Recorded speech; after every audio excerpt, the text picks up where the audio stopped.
Yan, tayo magluluto ng arroz Valenciana guys. Ang aking mga sangkap, pakikita ko sa inyo isa-isa. Mamaya, babanggitin ko kung anong mga yan. Okay?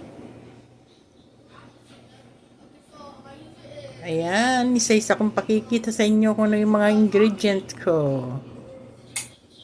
Yan po ang aking gagamitin na sangkap sa aking arroz Valenciana. Yan po ay pinakulo at pinalambot ko yung gizzard at saka sweet rice, yung itlog. Binroll ko. Ayan. Napakasarap niyan guys pag tinikman natin. Kaya mag-start na tayong magluto. Maglalagay ako ng olive oil. Anything oil po ang gusto nyong gamitin. Pwede, syempre. Tsaka maglagay na tayo ng cloves of garlic. Minced garlic. Yan nating maluto at lumabas yung amoy, yung ano niya, yung fragrance ng ating garlic.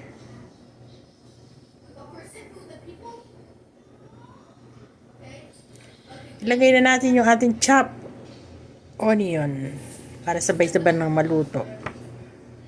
Yan, naluin natin ng ganyan.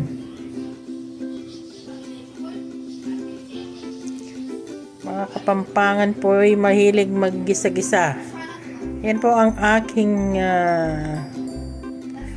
chicken breast. Iniwa ko siyang ganyang kalaki.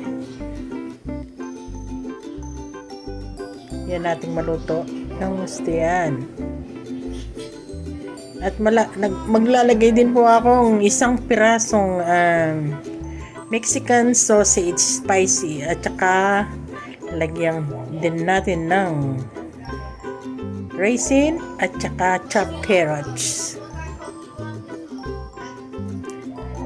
red bell pepper,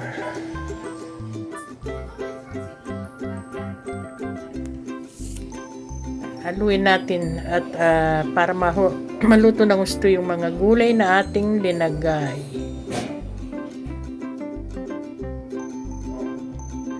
Ayan po ang ating gizzard. 1 kilo po yan at pinalambot ko na. At yung sabaw niya ilagay din natin. Yung broth.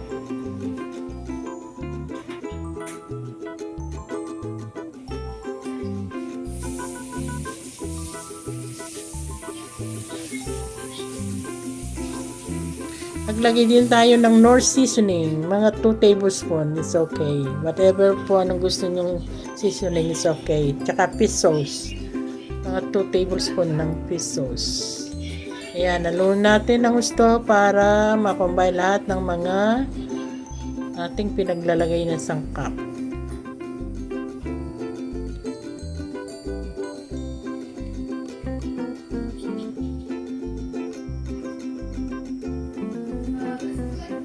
Ayan, lagyan natin ng 1 can of ano man tawag dyan, yung coconut milk, kakanggata. Ayan po, linagyan ko din ng coconut milk yan, pinakulo ko sa separate ano ba yan, container or kasirola. Linagyan ko siya ng turmeric, 2 tablespoons na turmeric. Ayan ang kulay niya, dilaw na dilaw siya. Ayan ang ganda ng itsura ng ating,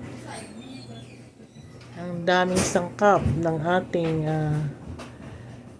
arroz Valenciana. Naku po, na naman, isang recipe na naman po ang aking isi-share sa inyo. Napakasarap po niyan, lalo pag maraming gata, yung mga lasang-lasa mo yung coconut milk. Naku po, walang panalo po yung mga luto ng mga Kapampangan. Ayan, masarap po ang pagluto ko ng arroz Valenciana. Ayan. Yan nating maluto ng gusto dyan sa ating kawali.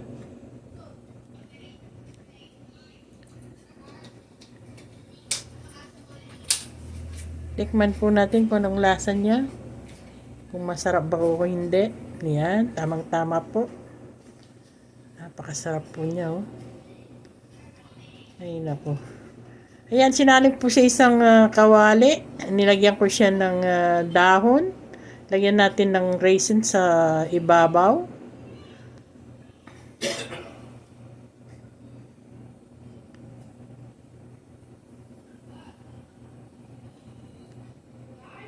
At linagyan ko na rin siya ng ano, yung broiled egg. Kinat ko po ng 4 yung isang egg. Di ba? Ang ganda ng ang ganda ng ano, itsura ng ating arroz valenciana. Tamang-tama po pag may okasyon kayo, kahit anong okasyon, ang number 1 na patok pong i-serve yan sa mga handaan. Alright, tanggal po natin ng cover na dahon ng saging. Ayan, para may steam po natin ng gusto. Palutuan pa natin hanggang makuha natin ang gusto nating luto. Gusto ko kasi yan may tutong sa ilalim, kaya lagyan ko siya ng dahon. Luto natin ng low heat para sa ganun masarap po yung tutong niyan. Napakasarap po. Ayan, luto na po ang ating arroz valenciana. Tikman po natin. Tingnan nyo pong close up sa inyong mga mata kung anong itsura niya. Very delicious. Alright. So, yan. To those foreigner watching, don't forget your caption. Ayan. Thank you for watching. Have a nice day.